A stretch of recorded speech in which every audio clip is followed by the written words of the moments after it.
April 15th, 1823. The Fairfax Gallery glowed with the warm light of 100 candles, their flames reflecting off gilt frames and polished wooden floors, creating an atmosphere of refined elegance that Clara Thornhill observed from her carefully chosen position in the shadowed corner near the draped windows. She had positioned herself here deliberately, close enough to hear the comments of the preview evening's attendees, yet far enough to remain unnoticed, a skill she had perfected over her 28 years of being perpetually overlooked. The air carried the mingled scents of beeswax, expensive French perfumes, and the faint mustiness of oil paint, a combination that would have been intoxicating had Clara allowed herself to hope.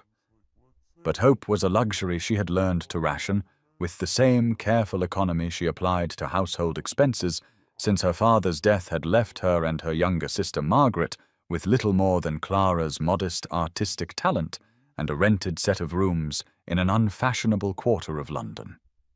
She watched as Lady Catherine Greville, resplendent in emerald silk, paused before Clara's landscape of a wind-swept Yorkshire moor, the painting Clara privately considered her finest work.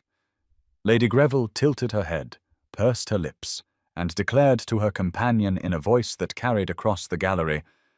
"Pleasant enough, I suppose, though one does wonder why Mrs. Fairfax continues to humour these lady artists.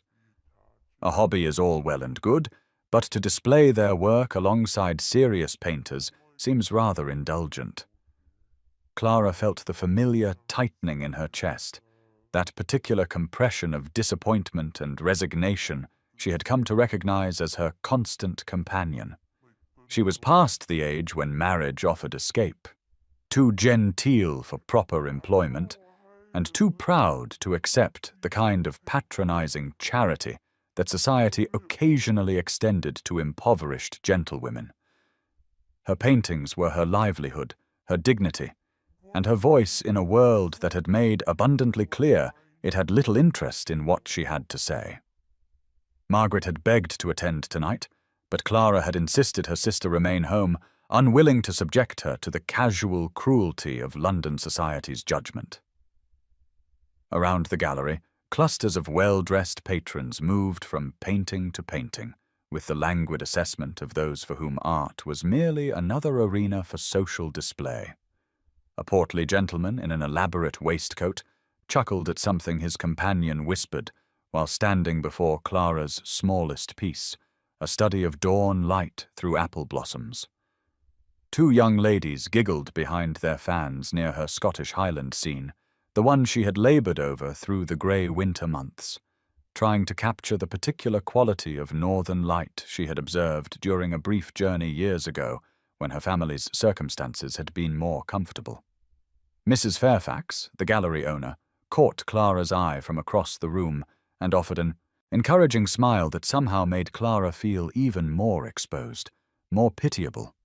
Tomorrow was the auction. Tomorrow these same people would decide with their bids and their deliberate silence what value her work held. Clara allowed herself one small, dangerous wish as she stood in her corner. Let just one painting sell for enough to keep her and Margaret fed and housed through summer.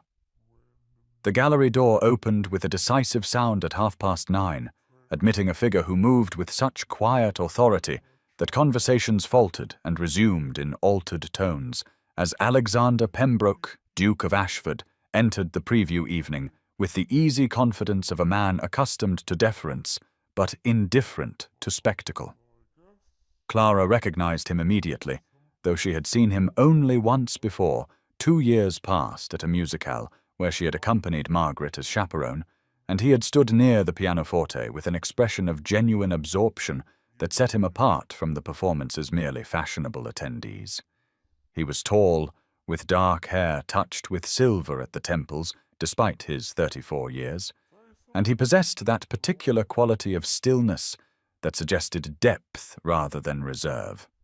Unlike the other patrons who drifted through the gallery with the leisurely assessment of those filling social obligations, Alexander moved with purpose, offering brief acknowledgments to those who greeted him, but declining to be detained in conversation. Clara watched as he passed Lady Greville with a polite nod that somehow conveyed both respect and disinterest, sidestepped a cluster of young gentlemen discussing the upcoming racing season, and came to stand before her largest work, the Scottish Highland landscape she had painted from memory and longing, depicting dawn breaking over mountains she had seen only once but had never forgotten. He stopped as though the painting had physically arrested his movement. From her shadowed corner, Clara observed the way his expression shifted, the slight forward lean of his posture, the manner in which his eyes moved across the canvas, not in the sweeping glance of casual appraisal, but in the careful examination of genuine engagement. He stood there for what must have been 5 minutes, an eternity in the rapid circulation of gallery viewing, long enough that other patrons began to notice and whisper. Clara felt something dangerous unfurl in her chest, that treacherous warmth of being seen, truly seen, even if only through her work. Then Lord Frederick Hastings materialized at the Duke's elbow, a man Clara knew by reputation as a collector of art and grievances, his expression carrying that particular smugness of those who mistake condescension for sophistication. Hastings said something Clara could not hear from her distance, but she saw Alexander's shoulders stiffen slightly, saw the cool politeness that descended over his features. Hastings gestured at her painting with a dismissive wave, and though Clara still could not distinguish words, she recognized the tone, that casual cruelty refined society wielded like a favored accessory. Her brief moment of dangerous hope contracted back into familiar resignation. Of course, whatever interest the Duke had shown would be swiftly redirected by Hastings's mockery. Clara prepared herself to watch Alexander move away, to join the consensus that her work was pleasant enough but ultimately forgettable, the artistic equivalent of her own social standing. And now's the time to stop and subscribe to our channel. Every subscriber brings us closer to 1,000, which helps us keep these stories alive and coming your way. If you enjoyed this video, don't forget to like it and drop a comment telling us where you're watching from. It's always amazing to see how far these tales travel across the world. Now let's continue. But Alexander did not move away. Instead, he turned to face Lord Hastings with a composure that somehow conveyed both courtesy and absolute dismissal. And though Clara remained too distant to hear every word, she caught fragments carried across the gallery's acoustics, the Duke's voice low but clear as he said something about technical mastery and emotional resonance, about the particular difficulty of capturing light at that hour, about how this work demonstrated a sophistication that many more celebrated artists never achieved in their entire careers. Hastings laughed, a sharp sound designed to invite others into his mockery, and Clara saw him gesture broadly at the painting, while saying something that made several nearby patrons glance uncomfortably away. Alexander's response was quieter, requiring Hastings to lean in to hear it,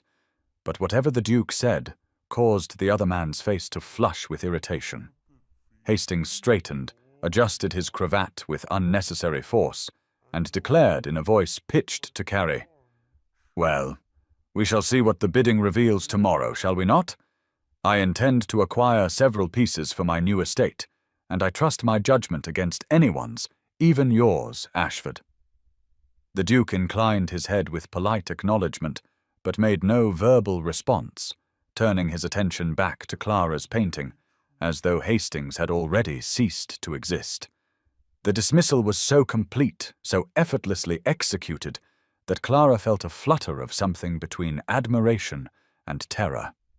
Hastings lingered a moment longer, clearly hoping to provoke further engagement, then retreated with visible annoyance to join a group near the gallery's entrance. Clara pressed herself further into her corner, heart hammering with the dangerous hope she had promised herself to suppress, trying to maintain the careful equilibrium between possibility and protection that had become her constant negotiation with the world. She watched Alexander remain before her painting for several more minutes, watched the way his eyes traced the progression of light across the painted mountains, the way his expression held something she recognized because she had felt it herself while creating the work, that peculiar ache of beauty mixed with loss, of loving something you can only hold in memory and representation. Then Mrs. Fairfax appeared at Clara's elbow with such sudden proximity that Clara startled, pressing one hand to her chest. The gallery owner smiled with warm conspiracy, her voice low as she said, "My dear, I have hosted exhibitions for 15 years, and I have never seen the Duke of Ashford spend so long studying a single work, nor defend it with such conviction." Clara managed to whisper, "Lord Hastings seemed quite determined to discourage his interest." Mrs. Fairfax made a small, dismissive sound, waving one gloved hand as though brushing away an inconvenient insect. "Lord Hastings collects art the way he collects everything else, as a demonstration of his wealth and taste. But the Duke, the Duke actually sees what he looks at. Do you understand the difference?" Clara was not certain she dared understand it, dared believe that her work might truly move someone of such refinement and position. Mrs. Fairfax continued, her expression growing more serious. "He is known for impeccable judgment and for generous purchases when something genuinely captures his attention. I have cautious optimism about tomorrow's auction, my dear, cautious but real optimism." The morning of April 16th arrived with unseasonable chill, a grey sky that seemed to press down upon London with atmospheric weight that matched the tightness in Clara's chest as she and Margaret made their way to Fairfax Gallery for the auction scheduled to begin at 2 o'clock. Clara had slept poorly, her mind cycling through possibilities she knew better than to entertain, and she had changed her dress 3 times before Margaret had gently but firmly insisted on the deep blue muslin that brought out the colour of her eyes. Not that anyone would be looking at her eyes when they could be examining her work, with whatever mixture of appreciation or dismissal they chose to bring.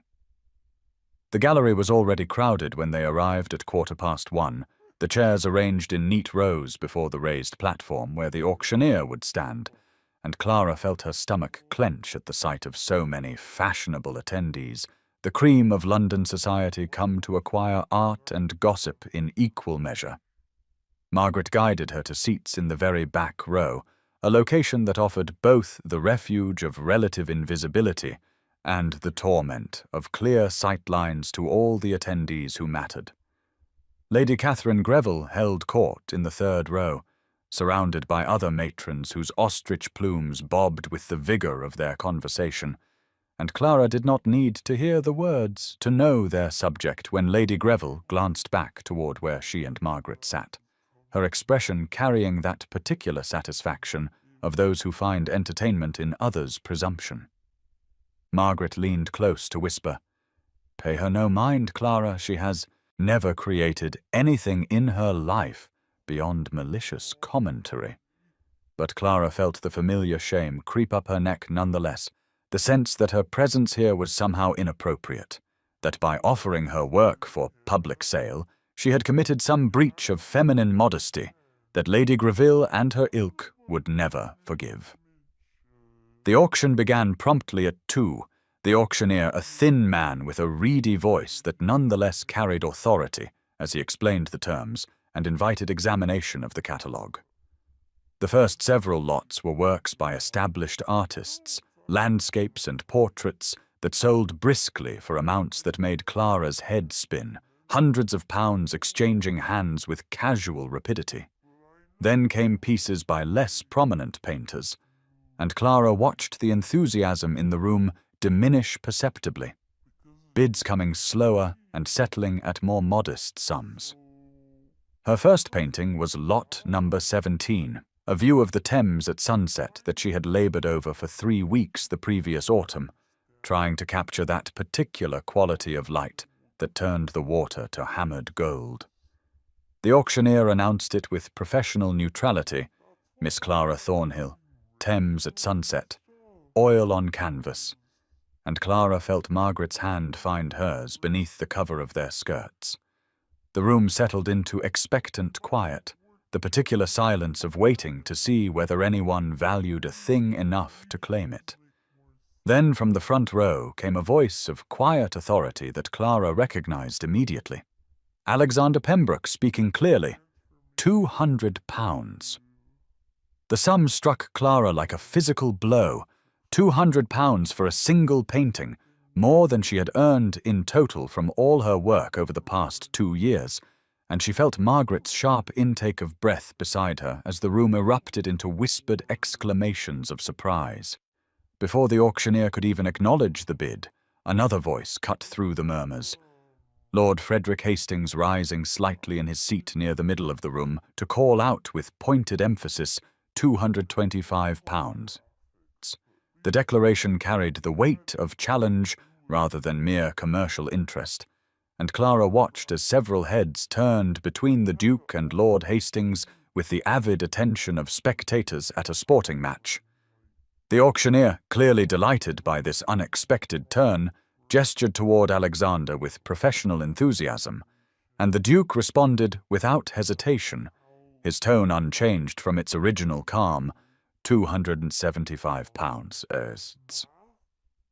A collective gasp moved through the assembled crowd, and Clara heard Lady Greville's voice rise above the general noise with theatrical astonishment. Good heavens, what can possibly justify such amounts for the work of an unknown spinster? The cruelty of the phrasing, the casual dismissal wrapped in social commentary, made Clara want to sink through the floor, but she had no time to fully absorb the humiliation because Lord Hastings was speaking again, his voice now carrying an edge of irritation. £300! The figure was absurd, unprecedented, more than Clara had dared imagine her entire collection might earn together, and yet here were two of London's most prominent men engaged in what could only be termed a battle over a single piece of her work. Alexander did not even turn to acknowledge his competitor, keeping his gaze fixed forward as he stated with the same measured certainty, £350. The whispers transformed into open conversation, propriety abandoned as attendees leaned toward one another to speculate about what could possibly be motivating such extraordinary interest, whether the Duke had taken leave of his senses, or whether there was some quality to the work that others had failed to perceive. Lord Hastings stood fully now, his face flushed with what appeared to be genuine anger rather than the playful competition of gentlemen collectors,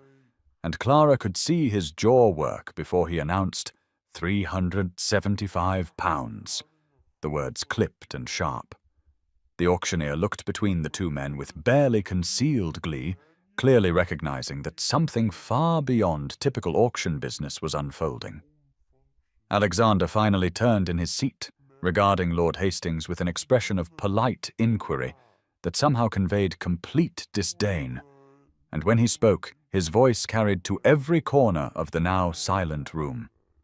£500. The pronouncement landed with the weight of finality, a sum so excessive, so utterly beyond reasonable bounds for an emerging artist's work, that even Lord Hastings seemed momentarily struck speechless. The auctioneer waited, his gaze on Hastings with hopeful expectation, but the other man slowly resumed his seat with visible reluctance, his expression suggesting he recognized he had been outmaneuvered not merely in bid amount, but in some larger contest of will.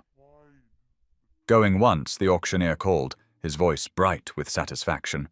Going twice, sold to His Grace the Duke of Ashford for £500. Clara could not breathe, could not think, could only feel Margaret's hands gripping her arm with bruising intensity as the room dissolved into chaos around them. Clara had scarcely begun to process the magnitude of what had just occurred when the auctioneer's voice cut through the tumult once more, calling the room to order with visible effort as he announced lot number 18, another work by Miss Clara Thornhill, this one titled Morning Mist over Hampstead Heath. The painting had been among Clara's favorites of those she had submitted, a study of early light filtering through fog to illuminate the wild grasses and distant trees, and she had labored over the layering of translucent colors to achieve that particular quality of obscured radiance. She watched in a state approaching unreality as Alexander lifted his hand almost before the auctioneer had finished speaking, his voice carrying the same unshakable certainty as before. £300 to open. The sum was staggering as a starting bid, more than most of the earlier works had achieved in total. And Clara felt the room's attention shift palpably, heads turning to observe Lord Hastings with anticipation of his response. He did not disappoint the spectators, rising again with barely suppressed fury, evident in the rigid set of his shoulders as he announced, £350. And Clara heard Lady Greville's voice pitch above the renewed whispers with acid sweetness. How extraordinary that Lord Hastings and the Duke have discovered such sudden passion for amateur landscapes. One can only wonder whether it is the art or some other factor that commands such irrational devotion. The insinuation in her tone was unmistakable, the suggestion that the competition between the men had nothing to do with artistic merit, and everything to do with masculine pride, or perhaps some charitable condescension toward a pitiable spinster, and Clara felt heat flood her face with shame, even as Margaret whispered fiercely,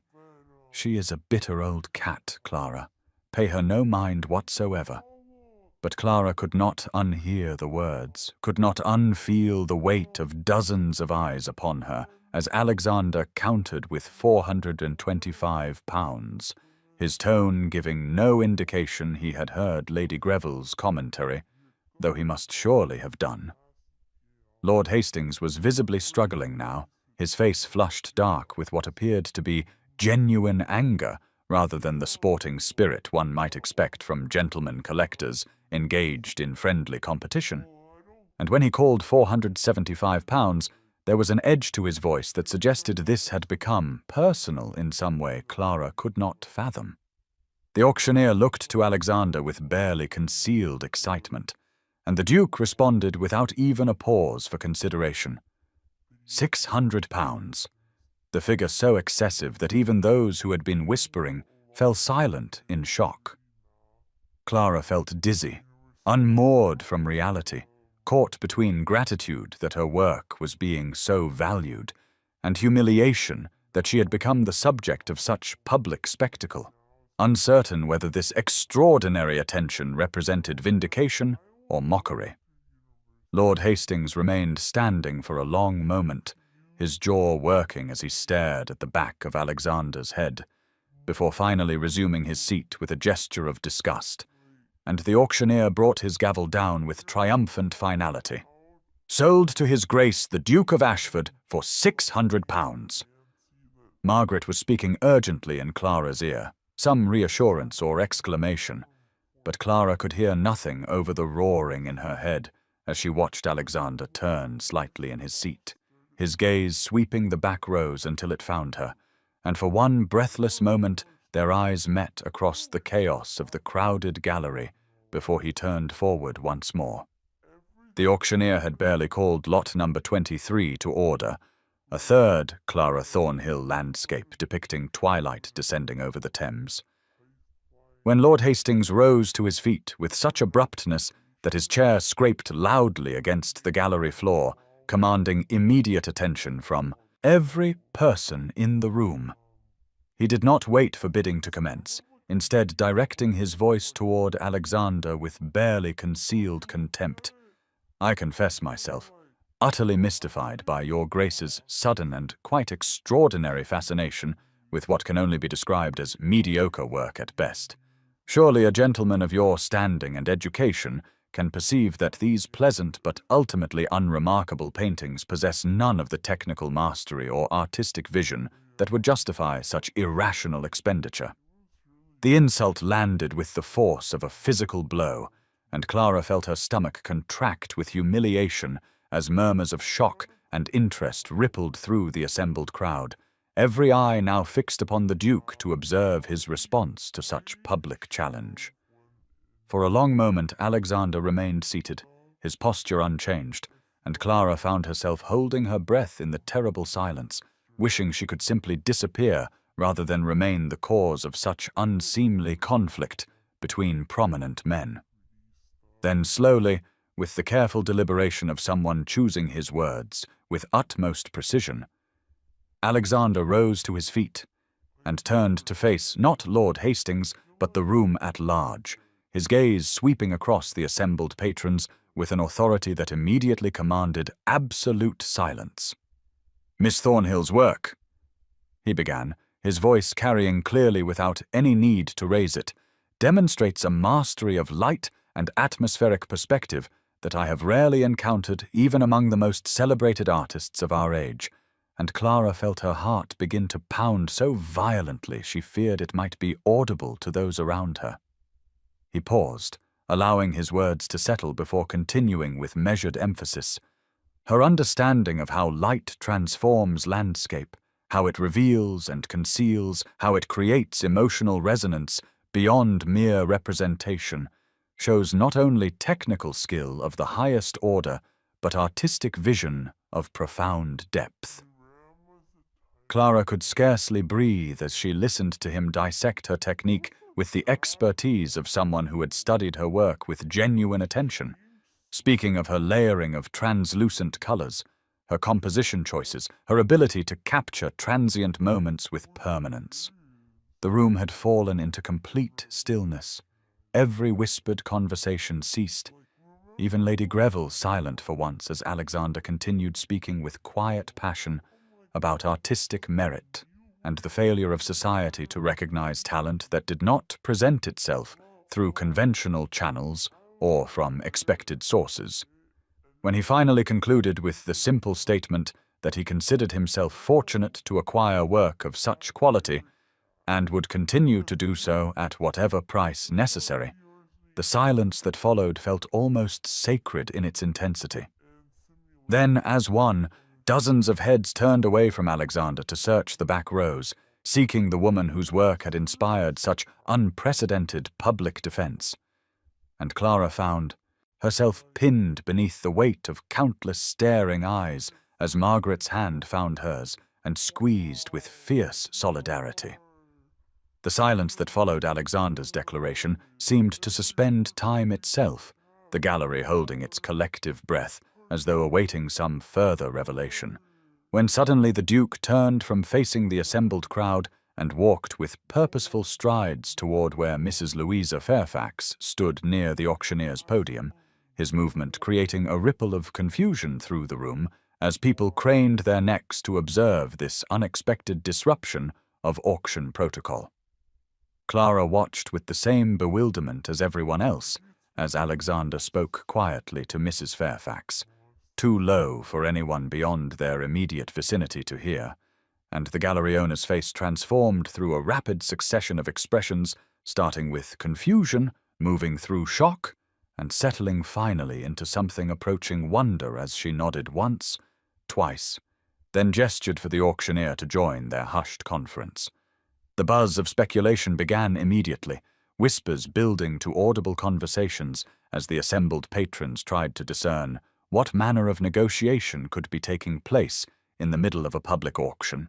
And Clara heard Lady Greville's voice rise above the general tumult with sharp curiosity. "What on earth can the Duke be proposing now? Surely he cannot intend to purchase every remaining piece. Even his fortune has limits." Margaret gripped Clara's hand so tightly it bordered on painful, her younger sister's face alight with barely contained excitement, though she could know no more than Clara herself what was transpiring at the front of the room. The private conference seemed to extend for an eternity, though it could not have been more than 3 or 4 minutes before Mrs. Fairfax stepped forward and raised her hands for silence, her voice trembling slightly with emotion as she announced that the auction would pause briefly as an extraordinary proposition had been presented that required her immediate consideration and response.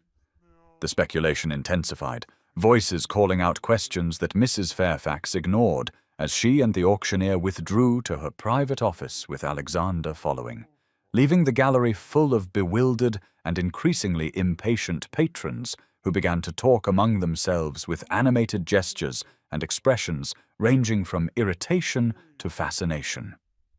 Clara felt as though she existed outside her own body, observing the scene with a strange detachment born of emotional overload, unable to formulate coherent thoughts about what might be happening or what it might mean for her.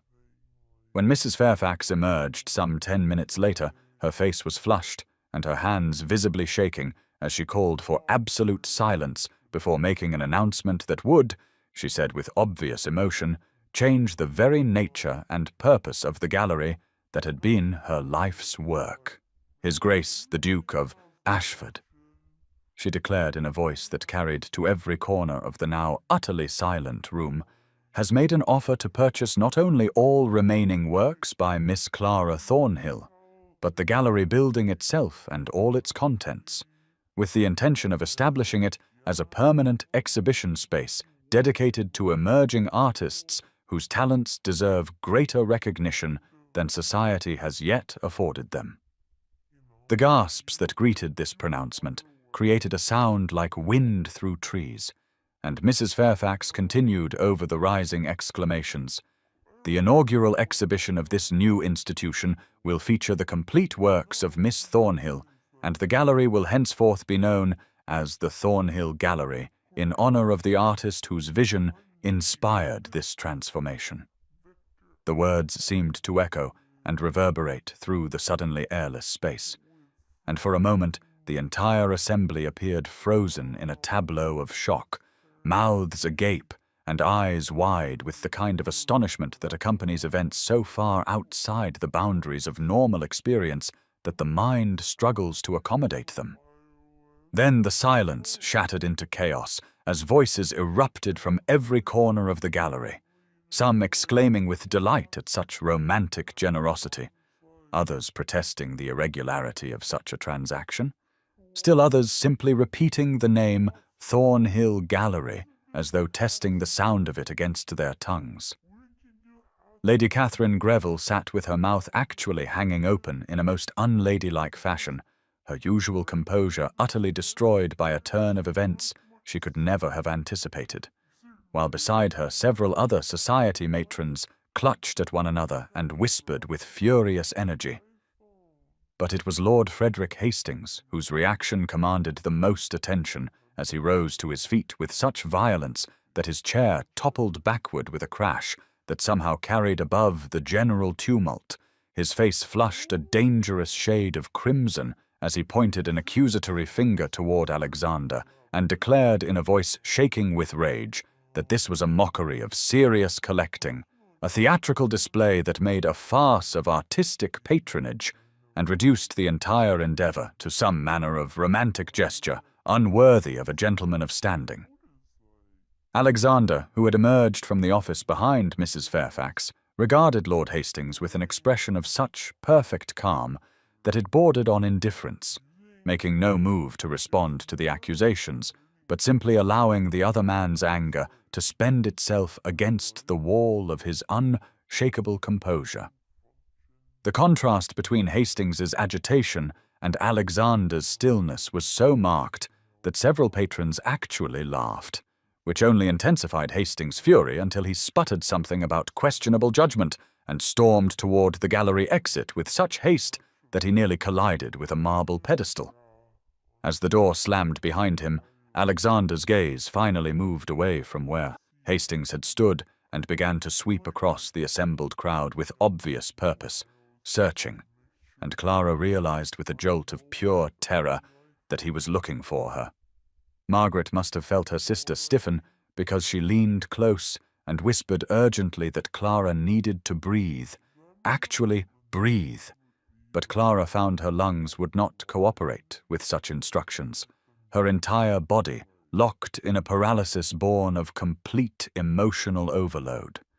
She could not process what had just occurred, could not reconcile the mundane reality of her existence mere hours ago with this present moment, in which a duke had apparently purchased an entire gallery and named it after her, a woman whose greatest aspiration that morning had been that perhaps one or two of her paintings might sell for enough to pay next month's rent. The impossibility of it crashed over her in waves, each realization bringing fresh incredulity, and she became dimly aware that Margaret was now gripping both her hands and speaking to her with increasing urgency, while around them the gallery continued its chaotic response to Mrs. Fairfax's announcement, and somewhere in that swirling confusion, Alexander's searching gaze had found her at last, his expression transforming into something so tender and uncertain that Clara felt what little remained of her composure begin to crumble entirely. The gallery began to empty slowly, patrons departing in clusters that formed and reformed like eddies in a stream, their voices carrying back through the open doors as they discussed the extraordinary events they had just witnessed with the kind of animated energy that would fuel London drawing-room conversations for weeks to come. Clara remained frozen in her seat, Margaret's hand still gripping hers until she became aware of a presence approaching and looked up to find Mrs. Louisa Fairfax standing before them with an expression that mingled joy and something approaching awe.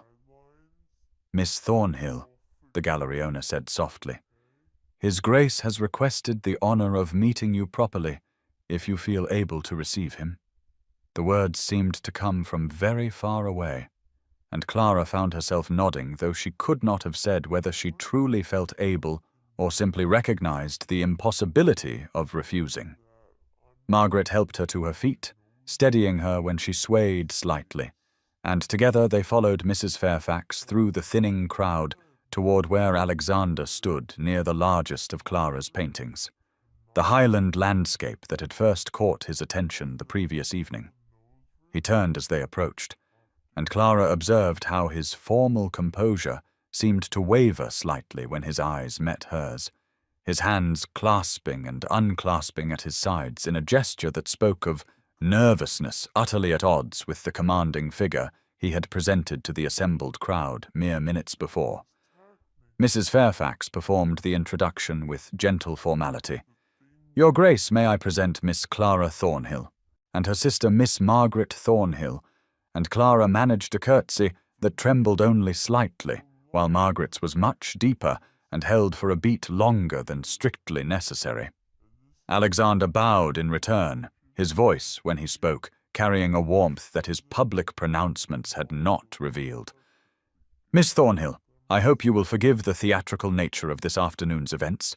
I confess I had not intended quite such a public spectacle, but Lord Hastings rather forced my hand."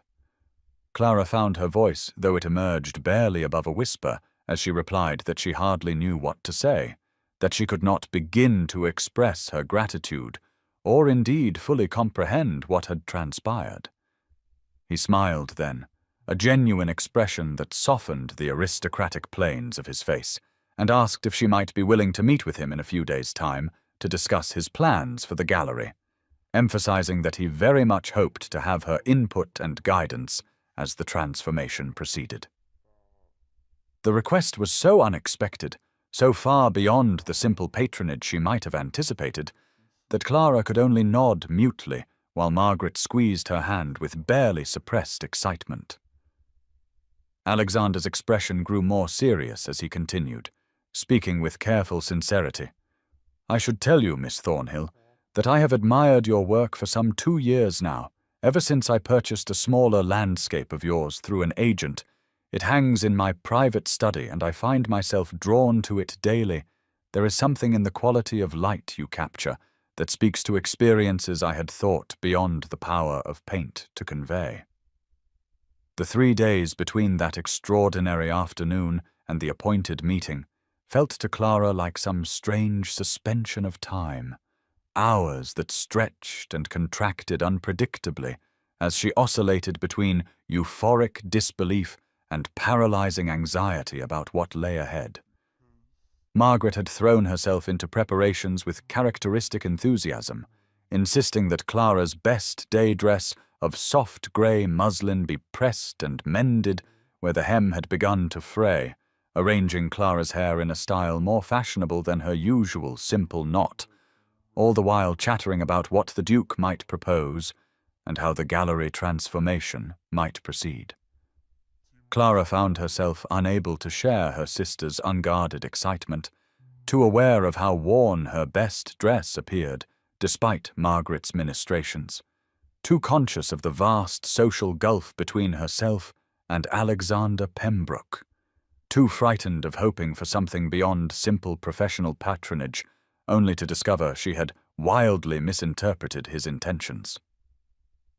The morning of April 19th arrived with pale spring sunshine that did nothing to calm the churning in Clara's stomach as she and Margaret made their way to the gallery, arriving precisely at the appointed hour of 10 to find Mrs. Fairfax already there and visibly delighted by the developments that had so dramatically altered her establishment's fortunes. The gallery owner had barely finished expressing her joy when the door opened to admit Alexander, who entered not with the ducal formality Clara had braced herself for, but rather with an almost boyish energy, his arms full of rolled papers that proved to be architectural plans, his greeting warm and seemingly unconscious of the way Clara's hands trembled as she returned his bow with a curtsy. He spread the plans across a table that Mrs. Fairfax hurriedly cleared, but before directing Clara's attention to the drawings, he paused and asked with genuine concern whether she was quite well, whether she needed to sit, whether she would prefer tea before they began. The unexpected solicitude threatened to undo Clara's fragile composure entirely, and she managed only a whispered assurance that she was perfectly well, though they both surely knew this to be untrue.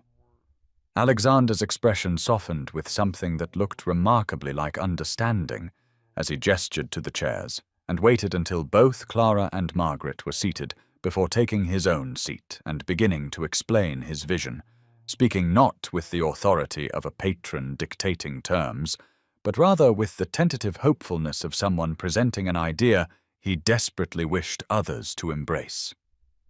The gallery, he explained, would be transformed into a permanent exhibition space dedicated to artists whose work deserved recognition, but who lacked the social connections or circumstances to gain it. A place where talent, rather than name or gender or age, would determine whose paintings graced the walls. But it was when he turned to Clara directly, his grey eyes holding hers with an intensity that made breathing difficult, that the true heart of his plan emerged, for he confessed that while he envisioned the gallery serving many artists over the years to come, it was her work specifically that had inspired the entire endeavour. The working relationship that developed over the following weeks transformed from formal obligation into something altogether unexpected, as the weekly meetings initially scheduled to discuss paint colours and wall arrangements gradually expanded to encompass conversations that ranged far beyond the practical necessities of gallery renovation.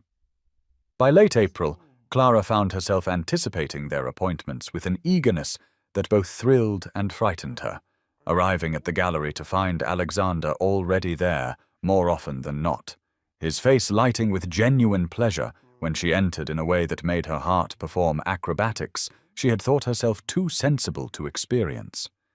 They would begin with dutiful attention to the architect's latest modifications, or Mrs. Fairfax's questions about exhibition scheduling,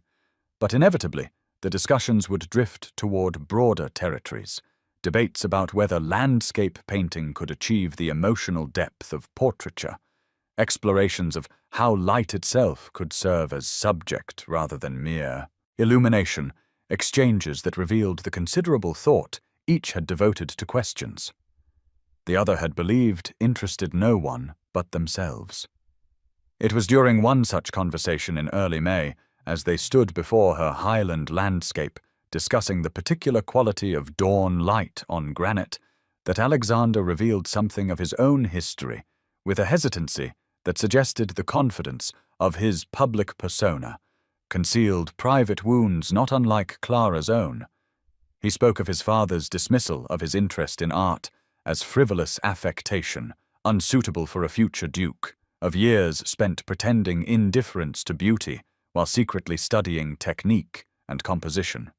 of the relief and loneliness that had come with his inheritance 5 years prior, when he finally possessed the freedom to pursue his passions, but found himself isolated by a title that made genuine connection nearly impossible. Clara listened with growing recognition, seeing in his careful words an echo of her own experience of dismissal, and found herself responding with unusual openness about her father's death, about the terror and strange liberation of realizing she must support herself and Margaret through her painting, about the slow erosion of hope as year after year her work was praised as charming but ultimately forgettable. The conversation left them both quieter than usual, but it was a comfortable quiet, the silence of two people who had unexpectedly discovered they spoke the same language beneath the different dialects their circumstances had taught them. As May progressed and the gallery transformation accelerated,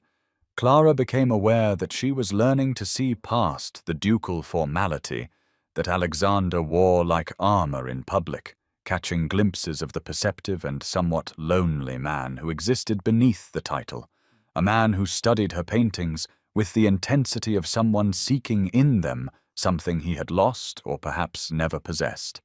who asked her opinion not with patronizing courtesy, but with genuine interest in her perspective, who seemed to value her company for reasons that had nothing to do with charity or social obligation, and everything to do with some quality in herself she had never imagined anyone might treasure. The shift began so subtly that Clara could not identify its precise origin, but by mid-May she became gradually aware that the easy warmth of her weekly meetings with Alexander was being poisoned by whispers that seemed to follow her through London streets and markets like an unwelcome shadow. Margaret brought home the first explicit evidence one afternoon in the 3rd week of May, her young face troubled as she reported that Lady Catherine Greville had been holding court at the modiste's shop, loudly speculating about the inappropriate familiarity between a certain impoverished spinster artist and her noble patron, suggesting with arched eyebrows and significant pauses that Clara Thornhill had perhaps employed arts other than painting to secure the Duke of Ashford's extraordinary generosity. The words struck Clara like physical blows, all the more painful for containing echoes of doubts she had tried desperately to silence in her own mind, and she found herself lying awake that night, cataloguing every conversation with Alexander, every moment of easy laughter or comfortable silence, wondering with creeping horror whether she had indeed been inappropriate, whether her growing feelings for him had somehow become visible to observers, whether she had committed the unforgivable error of mistaking patronage for genuine regard. The doubt, once admitted, spread through her thoughts like ink through water, staining everything. And when she arrived at the gallery for their next scheduled meeting, she found herself unable to recapture the natural warmth that had developed between them, retreating instead into stiff formality, addressing him as "Your Grace" with every response, maintaining physical distance, deflecting any attempt at personal conversation back to the safer territory of paint colors and exhibition schedules. Alexander noticed the change immediately. She could see it in the way his expression shifted from welcoming warmth to confusion, the way his sentences began to falter mid-thought, as though he were trying to identify what had altered in the atmosphere between them. And finally, he set down the fabric samples they had been ostensibly discussing and asked with careful gentleness whether he had done something to offend her, whether she would prefer to postpone their meetings, whether she wished for Mrs. Fairfax to serve as chaperone during their discussions. The kindness in his questions made everything worse somehow, and Clara found herself unable to meet his eyes as she deflected his concern with words about propriety and mindfulness of appearances, assurances that she simply wished to maintain appropriate professional boundaries given the generosity he had shown her and the gallery. She could see that her explanation satisfied nothing, that Alexander remained troubled and confused, but he accepted her words with the courtesy that characterized all his interactions, though something in his grey eyes suggested hurt beneath the ducal composure. And when they parted that afternoon, Clara felt as though she had damaged something precious through her cowardice, unable to articulate the truth that she was protecting not propriety, but her own heart, terrified of the growing hope she felt in his presence, and convinced that Lady Greville's cruel speculation would prove prophetic, that she had indeed wildly misread friendly patronage as something infinitely more valuable and infinitely less likely. The gallery transformation accelerated through the final weeks of May and into early June, and despite the strained formality that had settled between them like unwelcome frost, Clara could not deny the extraordinary care Alexander had devoted to every detail of the space that would bear her name, though she remained unaware of this final particular until the afternoon of June 7th, when he sent a message requesting she meet him at the gallery for a matter requiring her immediate attention. She arrived with Margaret in tow as chaperone, a concession to the whispers that still followed her through London's streets,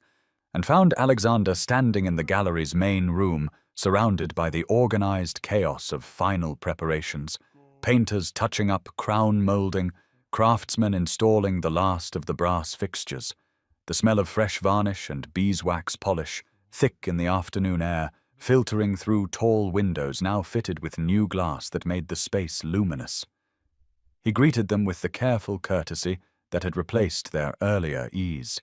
but Clara detected something beneath his formal welcome, a tension in the set of his shoulders that suggested nervousness entirely uncharacteristic of a duke accustomed to command. And when he asked Margaret with apologetic politeness if she might excuse them for a brief private conversation, promising to leave the door open for propriety's sake,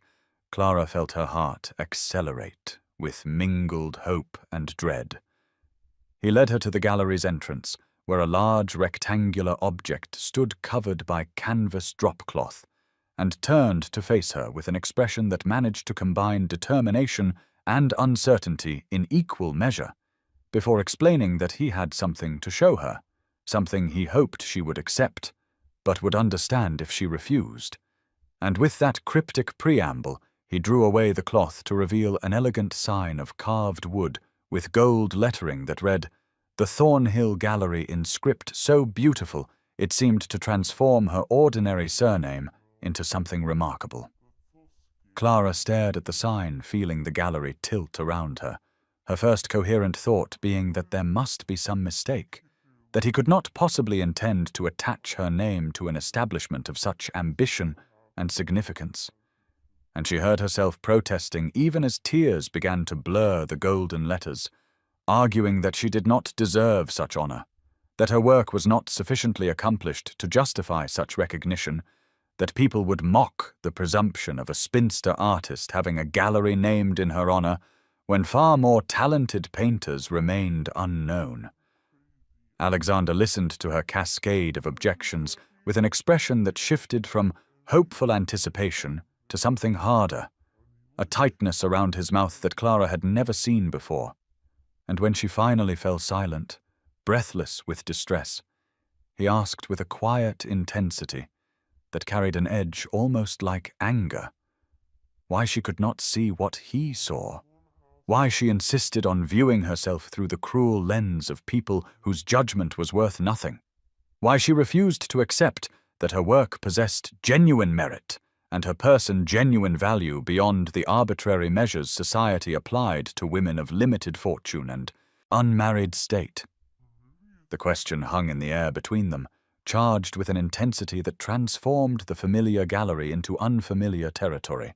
and Clara found herself unable to look away from Alexander's face, where frustration and something deeper, something almost like pain, had displaced his customary ducal composure, making him appear younger and more vulnerable than she had ever seen him, despite his 34 years and all the authority his title conferred. She opened her mouth to offer some deflecting response, some polite dismissal that would restore the safe distance she had been trying so desperately to maintain. But the words that emerged surprised her with their raw honesty, as she heard herself explaining in a voice that trembled despite her efforts at control that she had been taught since girlhood to measure her worth by the standards society applied, that at 28 and unmarried, she had long since accepted her status as a woman who had missed her opportunity for the life she might have wanted, that her family's reduced circumstances following her father's death had placed her beyond the consideration of respectable suitors, that her determination to support herself and Margaret through painting had marked her as unfeminine and grasping in the eyes of people like Lady Greville, whose opinions shaped London society's judgments. The confession gained momentum as years of internalized dismissal poured forth, and she found herself cataloguing all the reasons she had learned not to hope for recognition or regard, the whispered comments about spinsters who refused to accept their lot, the pitying looks from married women secure in their positions, the casual cruelty of men who treated unmarried women past 25 as invisible creatures unworthy of consideration, the art critics who praised her technical skill while dismissing her subjects as charmingly feminine, but lacking the gravitas of masculine vision. Alexander listened without interruption, but she could see the tightness around his mouth intensifying, a muscle working in his jaw as though he were physically restraining some powerful response. And when she finally fell silent, exhausted by the weight of articulated pain she had carried unspoken for so long, he stepped closer with such sudden intensity that she instinctively drew back until the wall prevented further retreat. His voice when he spoke carried a force she had never heard from him, all ducal politeness stripped away to reveal something fierce and uncompromising, as he declared that society's judgment was worthless, that the opinions of people who measured human value by fortune and marital status and arbitrary timelines deserved nothing but contempt, that her art moved him more profoundly than any work he had encountered in 15 years of serious collecting, that her perspective was rare and valuable precisely because she had known dismissal and limitation, that she possessed a quality of genuine perception entirely absent from the privileged masses who thought themselves her superiors. He was close enough now that she could see the grey flecks in his eyes, could feel the warmth radiating from him, and he lifted one hand as though to touch her face before catching himself and letting it fall. But not before she had seen in that aborted gesture something that made her heart stutter with terrified hope, and she thought he might say something more, something that would shatter the last of her carefully maintained defenses, when the gallery door opened with a crash, and Mrs. Fairfax rushed in, breathless with apologies and urgent news about a problem with the gaslighting installation that required the Duke's immediate attention. The following 3 days passed in a fog of avoidance, as Clara found reasons not to visit the gallery, sending Margaret in her stead with messages about being occupied with completing a commission or attending to household matters, excuses that grew thinner with each repetition, until even she could hear the transparent evasion in them. Margaret returned from each errand with increasingly pointed looks, and finally on the evening of June 10th, confronted Clara in their modest sitting room where she had been pretending to sketch while actually staring at blank paper for the better part of an hour, and her sister settled onto the worn sofa with the determined expression that meant she would not be dismissed with vague reassurances. "You are being foolish," Margaret declared without preamble, her 24 years lending her a directness that Clara simultaneously appreciated and resented. And when Clara attempted to protest that she was simply being prudent, Margaret made an unladylike sound of dismissal that would have shocked their late mother. "The Duke clearly cares for you beyond any professional interest," Margaret continued, and Clara felt her hands begin to tremble around her pencil as her sister articulated the hope she had been desperately trying not to acknowledge. "He looks at you as though you are the only person in any room," Margaret pressed on. "He solicits your opinion on matters where his own expertise far exceeds yours. He defends you to people whose good opinion most men of his rank would court. And when Mrs. Fairfax interrupted you both 3 days ago, she said his expression was that of a man who had lost something precious. So whatever conversation you were having before she entered clearly mattered a great deal to him. Clara set down her pencil with careful precision, and heard herself confessing in a voice barely above a whisper that she was terrified, that allowing herself to hope for something beyond professional patronage felt like standing at the edge of a cliff, preparing to step into empty air, that she could not bear to be wrong about what she thought she had seen in Alexander's eyes, because being wrong would hurt more than all the years of casual dismissal she had already endured. Margaret crossed to kneel beside Clara's chair and took her hands with fierce gentleness, asking what would hurt more, the possibility of pain or the certainty of never knowing, and Clara had no answer that did not sound like cowardice. The following morning a messenger arrived bearing a cream envelope sealed with the Ashford crest, and Clara's hands shook as she broke the wax to find a formal invitation written in Alexander's own hand, rather than a secretary's precise script, requesting the honor of Miss Clara Thornhill's presence at the opening gala of the Thornhill Gallery on the evening of June 28th as guest of honor, and beneath the formal language was a postscript in smaller writing that read simply, "I hope you will come." And she read those 5 words over and over until Margaret gently took the letter from her trembling fingers and declared that they would need to commission a new gown immediately. The evening of June 28th arrived with unseasonable warmth that carried the scent of roses through London's streets, and Clara stood before the mirror in their modest rooms feeling like an impostor in the deep blue silk gown that Margaret had insisted they commission, despite the expense. The fabric shimmering in the lamplight and cut in the latest fashion with short sleeves and a neckline that felt daringly low to someone accustomed to wearing her oldest day dresses while working at her easel. Margaret fussed with Clara's hair, where the maid had arranged it in an elegant style that showed her neck, tucking in flowers that matched the gown, and Clara caught her sister's reflection in the mirror, where excitement and satisfaction warred with something tender that looked almost like pride. "You look beautiful," Margaret declared with fierce conviction, and Clara wanted to protest that beauty had never been among her limited assets. But the truth was that she barely recognized the woman looking back at her, not because the gown and hairstyle had transformed her features, but because something in her expression had shifted during the weeks of working with Alexander, some subtle relaxation of the resigned tension she had carried for so long. The hired carriage delivered them to the gallery as dusk settled over the city, and Clara's breath caught at the sight of the transformed building, where gaslight blazed from every window and well-dressed figures moved through rooms she had come to know in their bare, unfinished state. Margaret squeezed her hand as they entered to find the gallery filled with what seemed like half of London society, women in jewels and silk moving between paintings that Clara had created in solitude and occasional despair, their voices a hum of conversation that rose toward the newly plastered ceiling where chandeliers cast light that seemed almost too bright after months of seeing these spaces dim and dusty.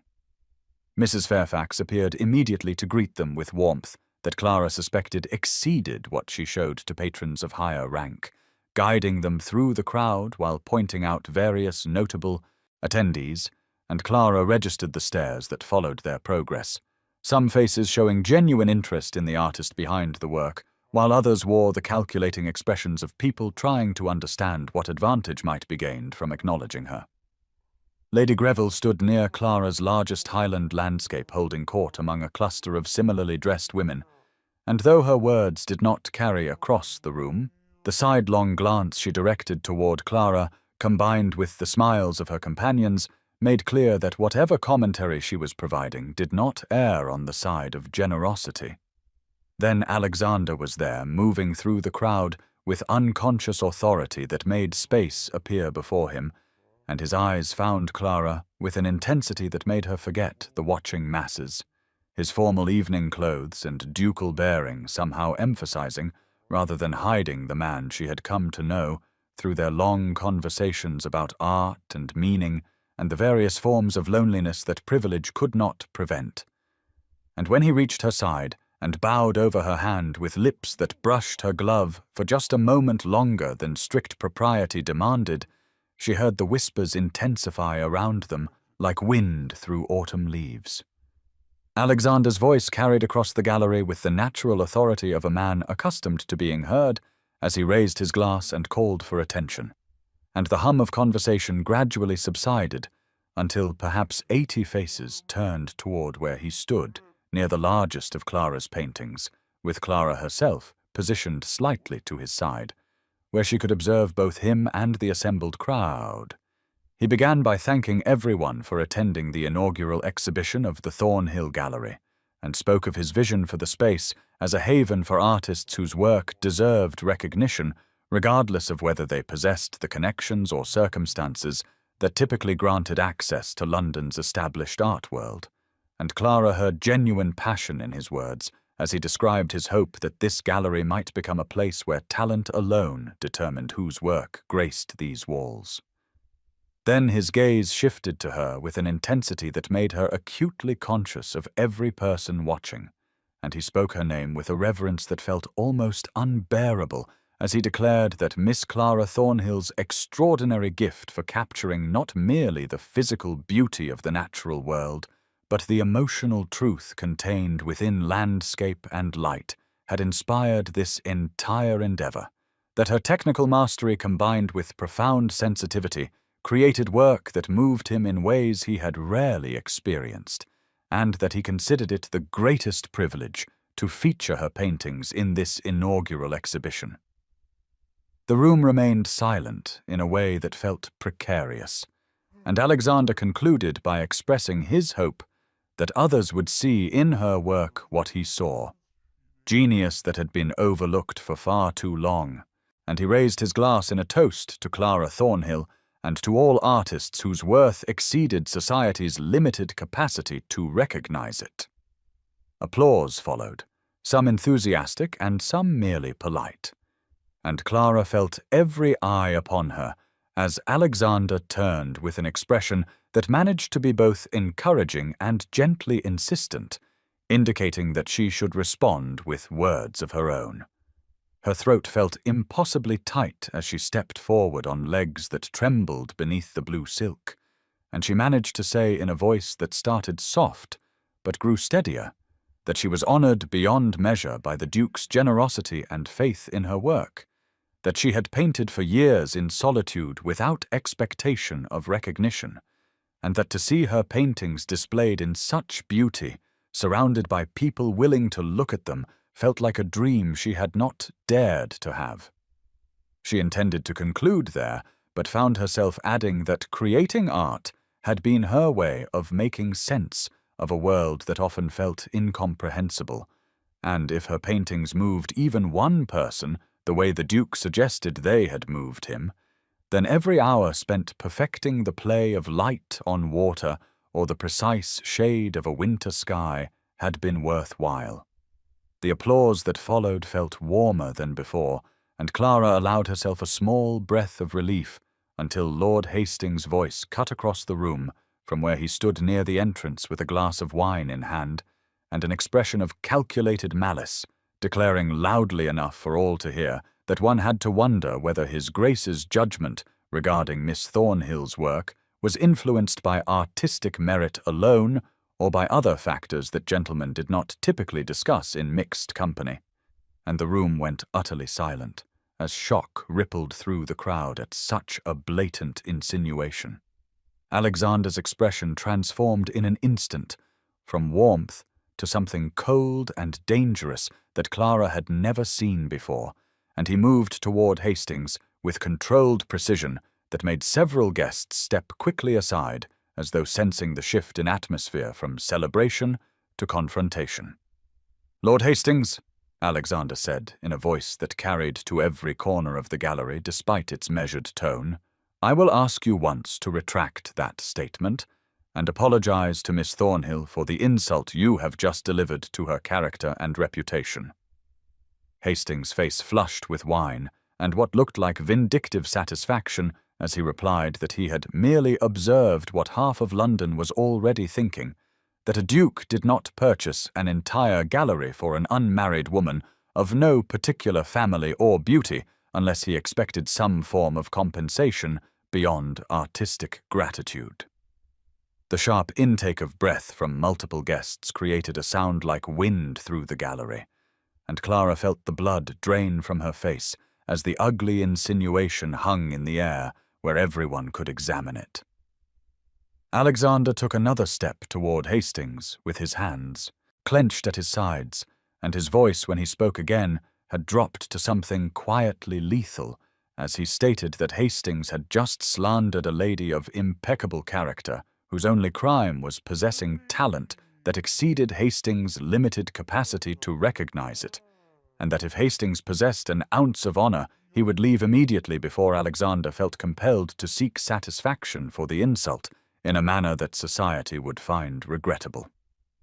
Before Hastings could respond, a voice spoke from near the Highland landscape, where an elderly gentleman with an artist's stained fingers stepped forward and declared that he was Thomas Weatherby of the Royal Academy, and that he had examined Miss Thornhill's work earlier this evening and found it to be of exceptional quality, demonstrating technical mastery and artistic vision that would do credit to any painter regardless of sex, and that the Duke's recognition of her talent spoke well of his judgment rather than poorly of his character. Another voice joined from across the room, where a woman in elegant grey silk identified herself as Mrs. Adelaide Norton, patroness of several established artists, and stated that she had been considering which piece to purchase this evening, and had settled on Miss Thornhill's study of Morning Light on the Thames because it moved her profoundly, and she resented Lord Hastings' implication that appreciation of genuine artistry must be motivated by base considerations. Then more voices rose in a chorus that seemed to surprise even those speaking, other artists and collectors stepping forward to defend either Clara's work or Alexander's character or both, and Lady Greville remained silent near the wall with an expression suggesting calculation about which direction social opinion was flowing. Hastings looked around at the gathering opposition with shock giving way to anger, and he declared that they were all fools taken in by sentiment. But his voice lacked conviction, and several people had turned their backs in the cut direct that society reserved for those who had violated its codes past forgiveness. Alexander spoke once more with finality, stating that Lord Hastings was no longer welcome in the Thornhill Gallery, and that if he did not leave immediately, Alexander would have him removed, and after a moment of tense silence, Hastings turned on his heel and strode toward the exit with what dignity he could salvage, while the assembled guests watched his retreat. Clara stood frozen throughout the entire confrontation, with her heart pounding so hard she felt dizzy, and as the gallery slowly returned to conversation and movement, she understood with stunning clarity that Alexander had just risked social consequence and potential scandal to defend her honor before the very society whose judgment she had always feared, and that such a public declaration of faith in her worth could not be merely about patronage or even friendship, but must indicate something deeper that both terrified and illuminated her like sudden sunlight breaking through storm clouds. The guests began departing in clusters as the evening drew toward midnight, their voices carrying speculation and scandal in equal measure as they filtered out into the summer darkness, and Alexander moved through the thinning crowd with polite farewells until he reached where Clara stood with Margaret near the painting of autumn in the countryside, with its golden light that now seemed prophetic of transformation. He spoke quietly to Margaret first, thanking her for attending, and noting that he hoped to speak with Clara privately about some gallery matters, if she would be comfortable waiting, or perhaps returning home with the assurance that he would see Clara safely back within the hour. Margaret's expression suggested she understood perfectly well that gallery matters were not the true subject of discussion, and she squeezed Clara's hand with encouragement before accepting the offer of Alexander's carriage for her journey home, leaving Clara alone with the Duke in the gas-lit gallery, surrounded by her own work and the lingering scent of roses from the arrangements that had decorated the space. Alexander stood silent for a moment as though gathering words, then gestured toward the paintings and suggested they walk through the gallery together, now that it belonged only to them and the quiet. And Clara fell into step beside him, with her heart beating hard enough that she feared he might hear it in the stillness. They moved slowly past each landscape, and Alexander paused before the highland scene that had first caught his attention at the preview months ago, the one that had started everything, and he said softly that he had not been entirely truthful earlier when he claimed to have admired her work for 2 years. Clara felt confusion and something like disappointment until he continued, explaining that the truth was he had purchased his first Clara Thornhill painting 3 years ago from a small shop in Edinburgh where it had been displayed without fanfare, a study of dawn breaking over mountains that he had encountered during a period of profound personal difficulty following his father's death, and the sudden weight of responsibilities he had never wanted.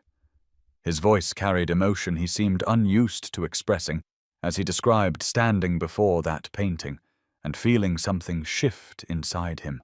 the way her depiction of light pushing back darkness had moved him to tears in a dusty shop where the proprietor had seemed baffled by his intensity,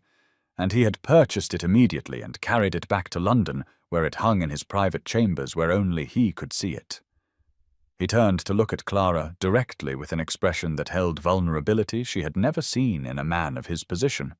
and he said that her art had been a companion through his loneliness in ways he struggled to articulate, that returning to that painting after difficult days or empty social obligations had reminded him that beauty and meaning existed beyond duty and expectation, and that when he had learned there would be more of her work at auction, he had attended with every intention of acquiring whatever was available. Then his voice dropped lower as he added that meeting her, knowing her, had transformed what began as profound appreciation into something far more personal, and that she had become as essential to him as her art had been, perhaps more so because she was the source of all that beauty and perception that had sustained him through darkness. Clara felt something breaking open inside her chest, like ice that had frozen around her heart for years, suddenly cracking under unexpected warmth, and the words came spilling out before she could stop them or shape them into something more dignified, her voice trembling as she said that she had been afraid from the moment she first saw him studying her painting, because she recognized even then that he saw what no one else had bothered to look for, and that recognition had been more terrifying than dismissal, because it meant hope was possible, and hope had always led to disappointment. She turned away from his intense gaze to face the painting of morning light on water, the one she had created during a particularly lonely winter when Margaret had been ill and money desperately short, and the future had seemed like nothing but grey repetition. And she confessed that she had taught herself not to want things beyond survival and her sister's welfare, because wanting anything more had seemed like inviting pain that she could not afford to feel. Her hands twisted together as she admitted that watching him at the auction, seeing him bid against Hastings, hearing him speak about her work with such conviction, had awakened every suppressed longing she had buried under resignation, and she had been terrified that she was misunderstanding, that his interest was merely that of a collector toward an object of curiosity, that she would build hope only to discover it was founded on nothing more substantial than her own desperate imagination. Alexander moved to stand beside her before the painting, close enough that she could feel the warmth of him in the cool gallery air, and his voice when he spoke held frustration mixed with tenderness as he asked what he must do to make her believe in her own worth, What proof he could possibly offer beyond what he had already given, whether purchasing a gallery and defending her honor before society and confessing his dependence on her art and her presence was insufficient evidence of his sincerity. Clara felt tears burning in her eyes as she turned to face him and said that the difficulty was not believing in his sincerity, but in believing that she deserved it, that 28 years of being taught she was unremarkable, too old, too plain, too poor, too ambitious in unfeminine ways had built walls inside her that could not be torn down simply because one man, even a duke, even him, saw something different. She watched his expression shift through frustration to something like anguish, and he reached out slowly, as though giving her time to retreat. And when she did not move, he took both her hands in his with a gentleness that made her throat tighten, and he said her name like a question and a declaration together. Clara, just her name with all the weight of everything unspoken in the two syllables. He asked if she could imagine, not believe yet, but simply imagine, a life where she was valued as she deserved, where her art was celebrated rather than tolerated, where she woke each morning knowing she was seen and treasured, not despite who she was, but because of it, and whether she could imagine that life including him not as patron or benefactor, but as partner and husband, and the man who loved her more than he had thought himself capable of loving anyone. The word love fell between them like a stone dropped into still water, sending ripples through everything Clara thought she understood about her life and her place in the world. And Alexander's voice, when he spoke it again, held nothing of aristocratic reserve, but only raw honesty, as he said that he loved her, that he had loved her first through her paintings when they were all he had of her inner world, and now loved her more completely through knowing the woman who created such beauty from observation and feeling. He said he had never intended to fall in love with anyone because his position had taught him that most people saw only his title and his wealth and the doors he could open rather than the man who grew weary of performance and longed for genuine connection,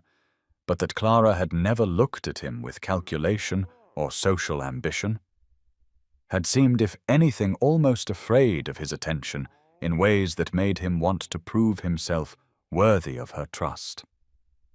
His hands tightened around hers as he said that if she would have him, he wanted to marry her not to rescue her from reduced circumstances or to acquire her as one might acquire a painting,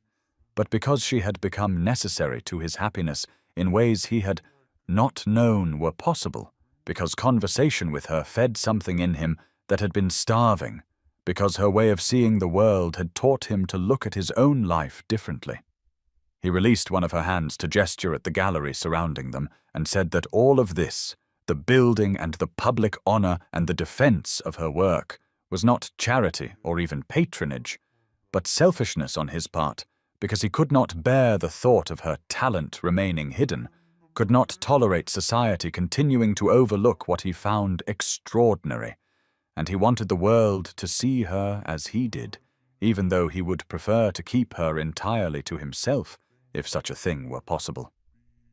Then his voice dropped to something barely above a whisper as he asked her directly, "Clara Thornhill, would you do me the very great honor of becoming my wife? Of allowing me to support your continued work as an artist,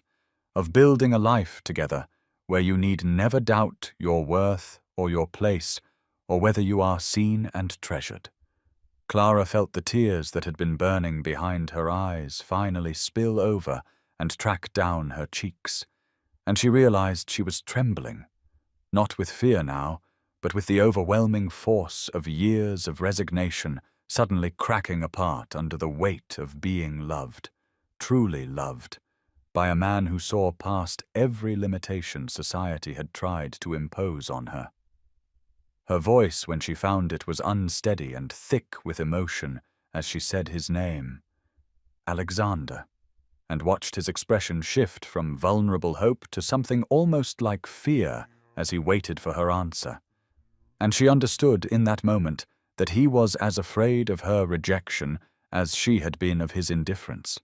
that somehow, despite everything separating them, in worldly terms, they stood before each other as equals in their need and their hope. She said yes, and the word came out as barely more than a whisper at first, choked with tears and wonder, and then again stronger. Yes, Alexander, I will marry you. And she watched his expression transform from fearful hope to joy so pure and unguarded that it made him look younger than his 34 years, made him look like a man who had been holding his breath and could finally exhale. He pulled her closer with a sound that was half laugh and half something deeper, and then his hand came up to cup her face with such tenderness that Clara felt her breath catch, his thumb brushing away the tears on her cheek as he asked permission with his eyes before closing the distance between them. Their first kiss was gentle and questioning, a tentative exploration that tasted of salt from her tears and felt like a promise being sealed. And Clara, who had never been kissed, who had resigned herself to never knowing this particular intimacy, felt something bloom inside her chest that was part joy and part grief for all the years she had believed this impossible. Alexander kissed her again with more certainty, his other hand moving to her waist to steady them both.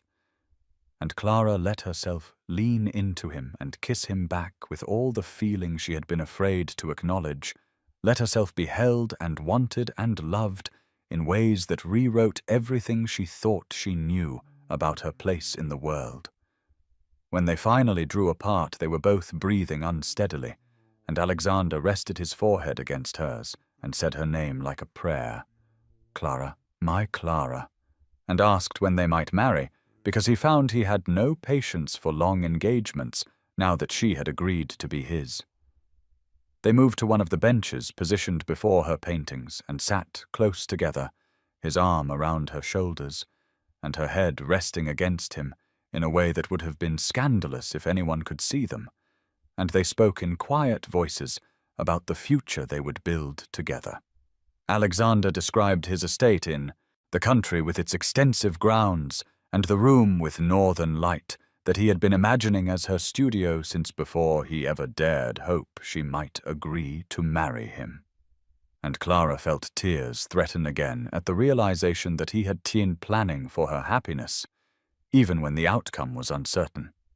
She told him about her dreams for her work, subjects she had never attempted because they required time and resources she lacked, and he listened with complete attention and made suggestions that showed he understood not just her art, but her artistic vision.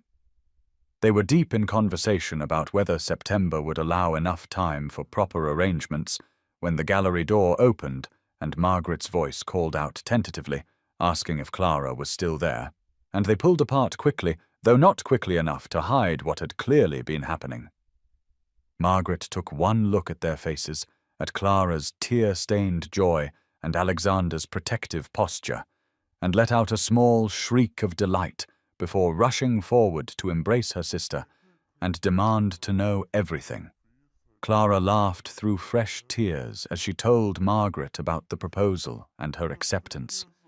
and watched her sister's face light with such genuine happiness that it erased any lingering doubt about whether this was real or sustainable. They were married on the 14th of August in 1823, in a ceremony that managed to be both elegant and intimate, held in the chapel on Alexander's estate, with its stone walls softened by late summer light filtering through stained glass windows that painted the floor in jewel tones of amber and sapphire and rose. Clara wore ivory silk that Margaret had helped her choose, simpler than fashion dictated, but beautiful in its clean lines, and the way it made her look like herself, rather than a costume version of a bride. And she carried wildflowers from the estate gardens that Alexander had insisted on, because he said hothouse roses seemed too formal for what he felt. The guest list was small by ducal standards, perhaps 50 people, including Margaret, who served as Clara's attendant, and wept happily through the entire ceremony. Mrs. Fairfax, who had become something of a friend through the gallery preparations and a selection of Alexander's family and Clara's few remaining relations, who seemed stunned to find themselves at a duke's wedding. Lady Catherine Greville was in attendance because social necessity demanded it, and Clara watched the woman's face during the ceremony and saw the tight expression of someone forced to acknowledge what she had dismissed, forced to curtsy to the new Duchess of Ashford, who had been beneath her notice mere months ago. Lord Hastings had not been invited, and his absence felt like a blessing, one source of tension removed from a day that Clara wanted to remember only for joy. Alexander's voice when he spoke his vows was steady and clear, his eyes never leaving Clara's face as he promised to honor and cherish her for all the days of his life. And when it was Clara's turn, she felt her voice shake only slightly as she promised the same, and meant it with an intensity that still surprised her. The kiss that sealed their marriage was brief and chaste given the audience, but Clara felt the promise in it, the tenderness and the barely restrained passion that would have privacy to express itself later. The wedding breakfast was held in the estate's great hall with its high ceilings and portraits of Alexander's ancestors looking down on the unlikely addition to their family line, and Clara sat beside her new husband at the head table and felt the surreal quality of her changed circumstances, the way people now approached her with deference rather than dismissal.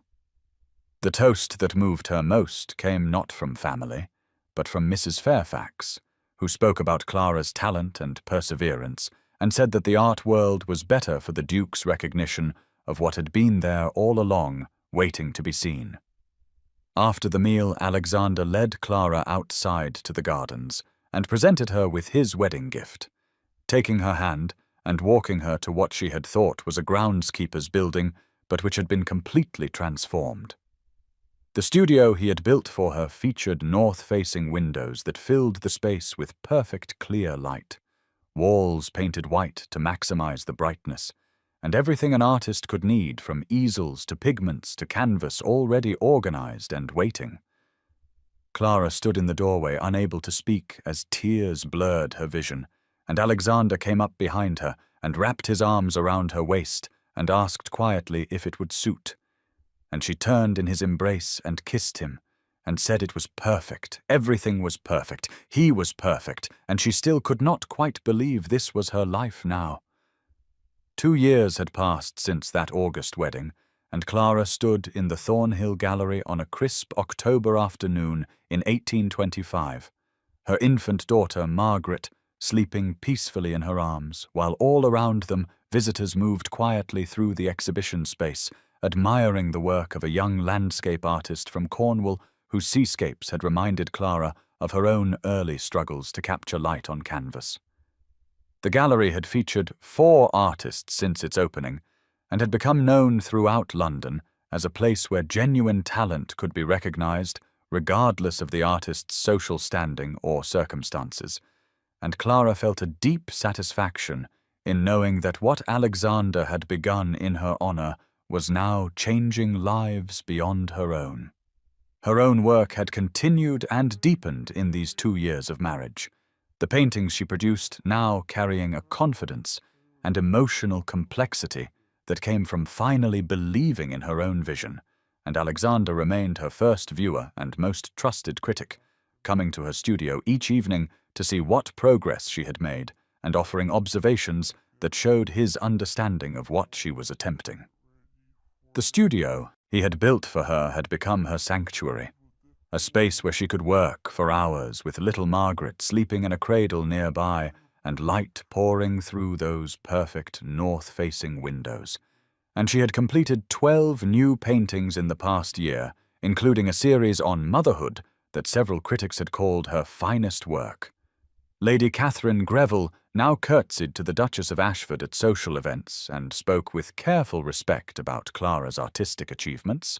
And while Clara took no particular pleasure in the woman's discomfort, she did feel a quiet vindication in the transformation of her social position from dismissed spinster to honored duchess and respected artist.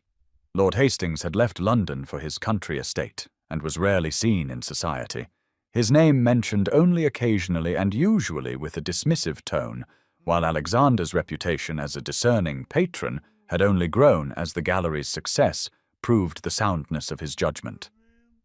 Clara adjusted her sleeping daughter's blanket and moved to stand before one of her own paintings that hung in a place of honor near the gallery entrance.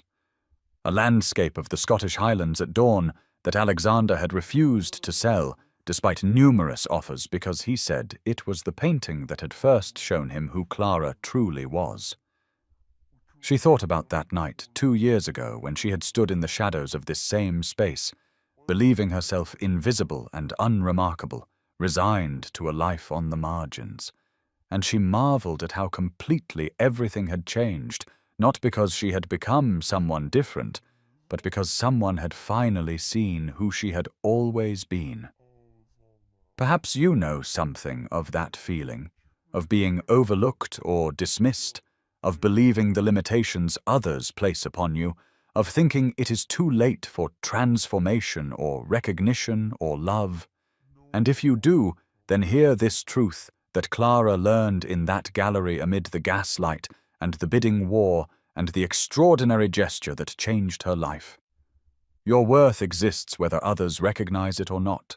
Your gifts have value whether the world has acknowledged them yet, and it is never too late for someone to truly see you and for your life to open into possibilities you had ceased to imagine. So hold fast to hope even in the seasons of invisibility, because recognition may be closer than you know, and love may be waiting just beyond the next corner, ready to rename the gallery of your life and fill it with light.